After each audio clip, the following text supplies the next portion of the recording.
Cricket with Ajit के राजनीतिक मंच पे आप सभी का स्वागत है। दोस्तों, आज हम बात करने वाले हैं महाराष्ट्र की महान जीत पे बीजेपी के बारे में। तो वहीं पे हम बात करने वाले हैं राहुल गांधी के ओवर कॉन्फिडेंस के बारे में। क्यों हारी महाराष्ट्र में कांग्रेस, तो हरियाणा में जीते जीते क्यों चूक गई यहाँ पे कांग्रेस पार्टी। हालांकि वो जब झारखंड में जीती है तो इसका जीत का श्रेय वो लोकतंत्र को दे रही है, और वहीं पे महाराष्ट्र और हरियाणा में हारने के बाद में वहाँ पे ईवीएम के ऊपर में ठीकरा फोड़ रही है। लेकिन पहले हम बात कर लेते हैं बीजेपी और एनडीए गठबंधन के ऊपर में कि किस तरह से हरियाणा और महाराष्ट्र जीतने के बाद में अब बीजेपी फ्रंट फुट पे है, और कहीं ना कहीं ये जीत यूपी में आने वाले 2027 के चुनाव के लिए कितना ज़्यादा महत्वपूर्ण था। तो वहीं पे हम बात करेंगे यूपी में जो 9 सीटों पे बीजेपी ने एक बार फिर से प्रचंड बहुमत से जीती है उस पे भी। तो वीडियो पे बने रहिएगा, पसंद आए तो लाइक करिएगा, चैनल पे नए हैं तो सब्सक्राइब जरूर करिएगा। तो सबसे पहले हम बात करते हैं महाराष्ट्र में एनडीए की जीत के बारे में। मैं आपको बता दूं कि महाराष्ट्र में जिस तरह से वहाँ पे ये कयास लगाया जा रहा था कि कहीं ना कहीं इंडिया गठबंधन बीजेपी यानी एनडीए गठबंधन पे भारी पड़ सकती है, उसका पूरा ही उल्टा नजर आया है। यहाँ तक कि कांग्रेस तो 20 सीटों के नीचे ही निपट गई, तो वहीं पे शिवसेना और अदर इंडिया गठबंधन की पार्टी अपने नाकों तले चना चबाने पर मजबूर हो गई। मैं आपको बताऊं कि इंडिया गठबंधन पूरा मिलकर के 50 सीटें भी हासिल नहीं कर पाया। तो वहीं पे जो ये इंडिया गठबंधन बड़े बड़े दावे कर रहा था कि इस बार एनडीए गठबंधन को हम पटकनी देंगे, और बड़ी बड़ी दावे किए जा रहे थे, उनको पटकने दिया है यहाँ पे केवल बीजेपी नहीं। मैं आपको बताऊं कि पूरे महाराष्ट्र में बीजेपी ने 132 सीट ला करके इतिहास रच दिया है।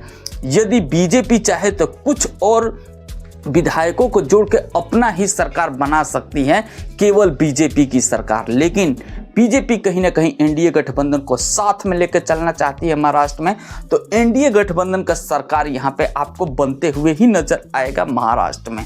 वहीं पे दोस्तों, यदि हम बात करें कांग्रेस की, तो फुल ओवर कॉन्फिडेंस में दिख रहे हैं यहाँ पे कांग्रेस के मेन नेता राहुल गांधी। वहीं पर राहुल गांधी हार का ठिकरा फिर से एक बार में ईवीएम के ऊपर में फोड़ रहे हैं। मैं आपको बता दूं कि राहुल गांधी हार का ठिकरा ईवीएम के ऊपर ना फोड़ करके अपने आप पे ही फोड़ना चाहिए, क्योंकि जिस तरह से 2024 के लोकसभा में वो 99 सीट जीत करके आए थे, उसके बाद वो ओवर कॉन्फिडेंस हो गए, और वो ओवर कॉन्फिडेंस पहले दिखा हरियाणा में और अब दिखा महाराष्ट्र में। सबसे पहले हरियाणा की यदि हम बात करें तो 99 सीट आने के बाद में ऐसा लगने लगा कांग्रेस को कि शायद अब जनता का मिजाज चेंज हो चुका है, अब हरियाणा में भी हम आसानी से जीत सकते हैं, और हरियाणा में हमारा हवा है, जिसके बदौलत वो अपने पुराने ही नेता को सामने ला करके रख दिया है, जिस नेता के ही वजह से 10 साल पहले उनकी हरियाणा से सरकार गई थी।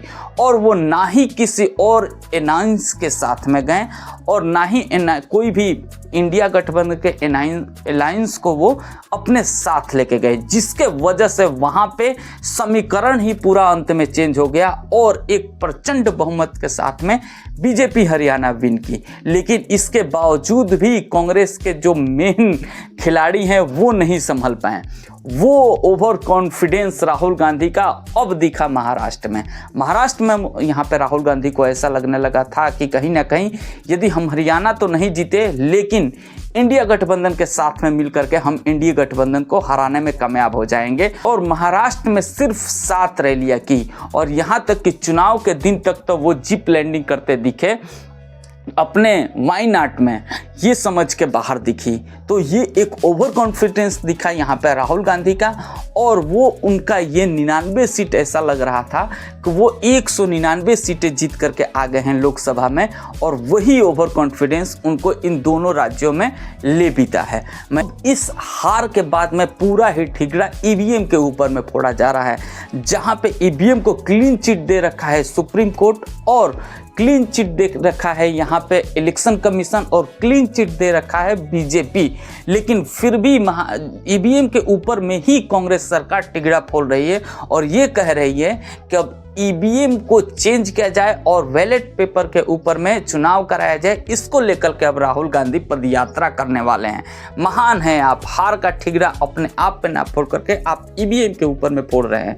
मुझे ये समझ में नहीं आ रहा है कि आप इंडिया को 10 कदम पीछे खींच रहे हैं या 10 कदम आगे लेके जा रहे हैं। क्या आप अपने घर में मिट्टी के तेल वाले दिए को जलाएंगे या फिर इलेक्ट्रिक बल्ब को जलाएंगे?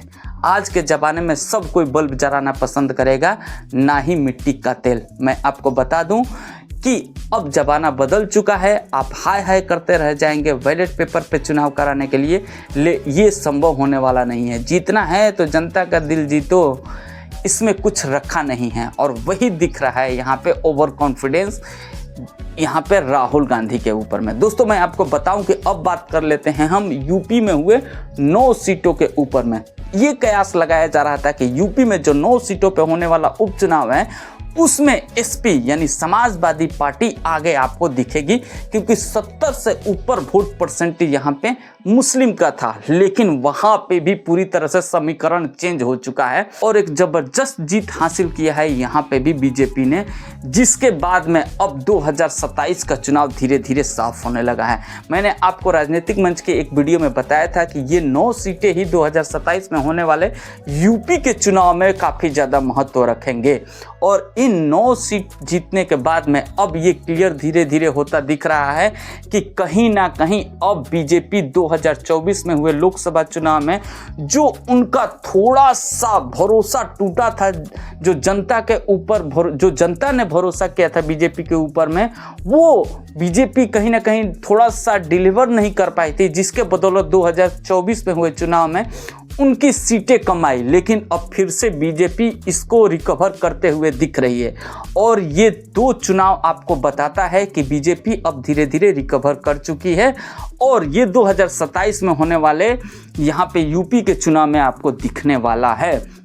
वहीं पे दोस्तों मैं आपको बता दूं कि झारखंड में हुए चुनाव में कांग्रेस ने जीत हासिल की, जिसके बाद में उन्होंने वहां का जीत ईवीएम के ऊपर ना फोड़ के ये बताया कि वो एक संवैधानिक जीत अर्जित हुई है। वहां की जनता बीजेपी को ठीक से समझ चुकी है। लेकिन जब वो महाराष्ट्र हारते हैं, जब वो हरियाणा हारते हैं, जब वो यूपी के उपचुनाव हारते हैं, तो वो ये कहते हैं कि यहाँ पे ईवीएम ही गलत है।